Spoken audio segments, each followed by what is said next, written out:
नमस्कार दोस्तों, SSD classes पे आपका स्वागत है। भूगोल के जो क्वेश्चन हैं, ज्योग्राफी के जितने क्वेश्चन हैं सब एनसीईआरटी की पुस्तकों से तैयार किए गए हैं और जो आपको विभिन्न परीक्षाओं में लाभप्रद होंगे। और आइए हम इन 30 क्वेश्चन हैं, इसको सॉल्व करते हैं। हाँ, पहला क्वेश्चन है, सबसे बड़ा ग्रह कौन सा है? ये आप आसानी से बता सकते हैं कि जो हमारे ब्रह्मांड में सबसे बड़ा ग्रह है जो सूर्य की परिक्रमा कर रहे हैं उसमें है बृहस्पति। अच्छा, और जो अगर सूर्य से दूरी के क्रम में देखें तो सबसे दूरी पे स्थित ग्रह है वरुण, सबसे दूर है वरुण।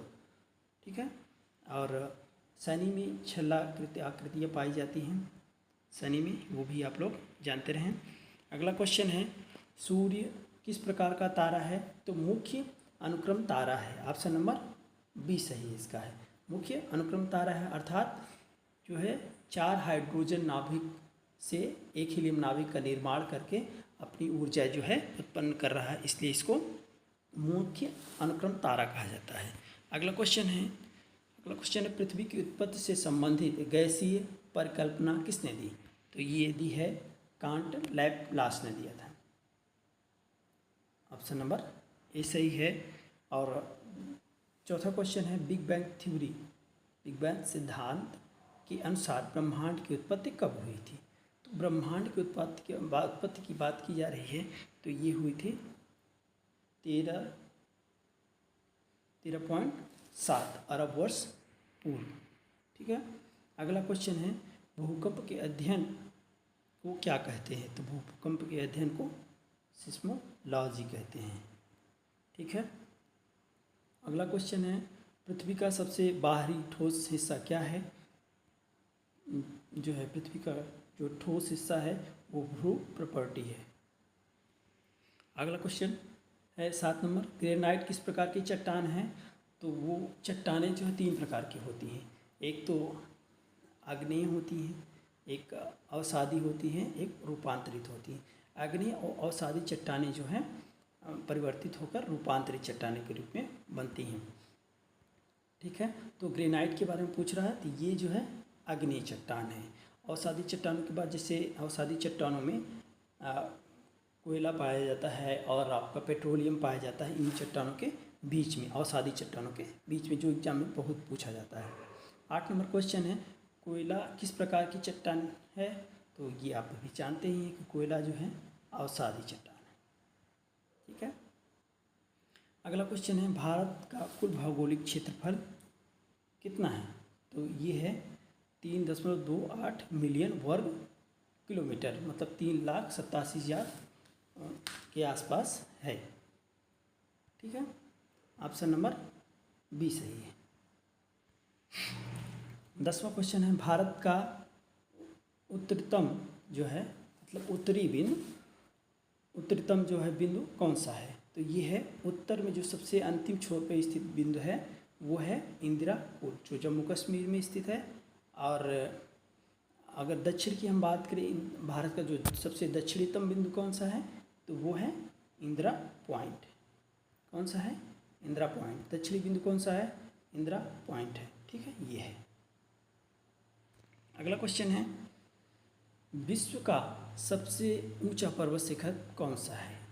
विश्व का सबसे ऊंचा पर्वत शिखर जो है वो है माउंट एवरेस्ट। इसकी ऊंचाई हम बताए थे कल, जो है 8,848। क्या है? 8,848 मीटर। ये विश्व की सबसे ऊंची चोटी है। ठीक है। अगला क्वेश्चन है 12 नंबर क्वेश्चन है, पठार को किस नाम से जाना जाता है? तो ये प्राचीन स्थित भूभाग, इसको कहते हैं प्राचीन स्थित भूभाग। जब पृथ्वी का निर्माण हुआ तब से इन चट्टानों की उपस्थिति धरती पर है। ठीक है। अगला क्वेश्चन है मानसून किस दिशा से भारत में आता है? हमें पता है कि मानसून जो है जून के प्रथम सप्ताह में केरल के तट पर जो है उपस्थित होता है और जिससे आगे बढ़ के पूरे भारत में बारिश होती है। तो वो क्षेत्र कौन सा है? दक्षिण पश्चिम। इसलिए इस मानसून का नाम भी हमारे यहाँ दक्षिण पश्चिमी मानसून के नाम से जाना जाता है। लू जो है किस ऋतु में चलती है, ये भी अच्छा क्वेश्चन है। तो लू जो चलती है वो ग्रीष्म ऋतु में चलती है, ठीक है, गर्मी के समय में। 15 नंबर क्वेश्चन, सबसे अधिक चक्रवात कहाँ आते हैं? तो इम्पोर्टेंट है, सबसे अधिक जो चक्रवात आते हैं वो आते हैं प्रशांत महासागर में, ऑप्शन नंबर सी। वायुमंडल की सबसे घनी परत कौन सी है? घनी मतलब समझ रहे, जिसमें जो है ज़्यादा जो है विसंगतियाँ हों, वो उसे जो है हम क्या कह सकते हैं, घनी परत कह सकते हैं। तो वायुमंडल में कई परतें हैं, जैसे क्षोभ है, समताप है, मध्य और आयन मंडल के नाम से जाना जाता है। तो वो है क्षोभ। जितनी भी प्राकृतिक जो आपदाएं हैं, तूफान आना, बादलों का गरजना, बारिश, सबका प्रभाव क्षोभ मंडल में रहता है। इसलिए जो वायुयान जो होता है वो समताप मंडल में ही गमन करता है। अगला क्वेश्चन है वायुमंडल में कार्बन डाइऑक्साइड की मात्रा कितनी है? तो वायुमंडल में जो है कार्बन डाइऑक्साइड की मात्रा 0.03% है। अगला क्वेश्चन है 18 नंबर क्वेश्चन है, पवन किस कारण से चलती है? तो पवन जो है ताप और दाब का अंतर है, मतलब ताप दाब के कारण ही जो है पवनों का गमन होता है। अगला क्वेश्चन है 19 नंबर, महासागरों में सबसे अधिक खारापन कहाँ है?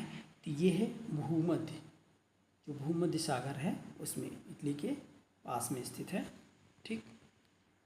और 20 नंबर क्वेश्चन है, ज्वार भाटा का मुख्य कारण क्या है? ज्वार भाटा क्यों आता है? समुद्र में ज्वार भाटा आता है वो चंद्रमा के आकर्षण बल के कारण आता है, ठीक है। 21 नंबर क्वेश्चन है, एल नीनो घटना किससे जुड़ी है? तो एल नीनो जो होता है ये है मानसून से, ये मानसूनी पवनें हैं और जिससे जो है मानसून पर प्रभाव पड़ता है, ठीक है। एल नीनो और ला नीनो के नाम से जाना जाता है। 22 नंबर क्वेश्चन है, ये हिमालय पर्वत किस प्रकार का है? तो ये है जो है भ्रूणित, मतलब वलित पर्वत है, ठीक है। कैसे पर्वत है? वलित पर्वत है, जो अभी भी निर्माण की स्थिति में है, इसका मतलब अभी भी निर्माण ही हो रहा है। भारत का सबसे बड़ा मरुस्थल कौन सा है? ये आप सभी जानते हैं, थार का मरुस्थल राजस्थान में है, भारत का ये सबसे बड़ा मरुस्थल है। काली मिट्टी किस प्रकार के लिए उपयुक्त है? 24 नंबर क्वेश्चन है। तो ये है जो है कपास के लिए, किसके लिए? कपास के लिए। आगे बढ़ते हैं। 25 नंबर क्वेश्चन, भारत में सबसे अधिक वर्षा कहाँ होती है? तो भारत में सबसे अधिक, पहले तो चेरापूंजी हुआ करता था, मेघालय का एक स्थान है। अब मासिन राम जो है, मसीन या लिखा है मासिन राम इसका होता है, ठीक है, मासिन राम, ये सबसे अधिक भारत में वर्षा होती है यहीं पे, ठीक। अगला क्वेश्चन है, पृथ्वी पर दिन और रात क्यों होते हैं? पृथ्वी पर दिन रात होते हैं पृथ्वी के घूर्णन के कारण। पृथ्वी के जो घूर्णन करती है अपने अक्ष पे, उसी के कारण दिन और रात होता है। 27 नंबर क्वेश्चन है, पृथ्वी की परिक्रमा पूरी होने में कितना समय लगता है? तो पृथ्वी की जो परिक्रमा है, सूर्य की जो परिक्रमा करता है, उसमें 365 दिन 6 घंटे लगते हैं, ठीक है। अगला क्वेश्चन है 28 नंबर क्वेश्चन है, अंतर्राष्ट्रीय तिथि रेखा कहाँ से गुजरती है? तो 180 देशांतर से गुजरती है, जो अलास्का और ये संयुक्त राज्य अमेरिका का अलास्का और जो है रसिया के बीच से होकर आती है, ठीक है। 29 नंबर क्वेश्चन है, सबसे बड़ा महासागर कौन सा है? तो सबसे बड़ा आपको पता ही है, प्रशांत महासागर है। आगे बढ़ते हैं, भूकंप का सबसे अधिक प्रभाव कहाँ पड़ता है? तो भूकंप का जो सबसे अधिक प्रभाव पड़ेगा वो पड़ेगा प्लेट की सीमा पर, मतलब जहाँ, जैसे दो प्लेट आपस में जहाँ मिलेंगी वहीं इनकी जो है सबसे अधिक प्रभाव पड़ेगा। ये जैसे मानो दो प्लेट हैं तो सबसे ज़्यादा प्रभाव यहीं पड़ेगा, इस प्लेट, इसलिए सबसे। तो आज इतना ही ज्योग्राफी का ये सेशन रहा, और अब आगे हम लोग देखेंगे इससे संबंधित और सारे क्वेश्चन हम लेके आएंगे। आज इतना ही, धन्यवाद, शुभ रात्रि।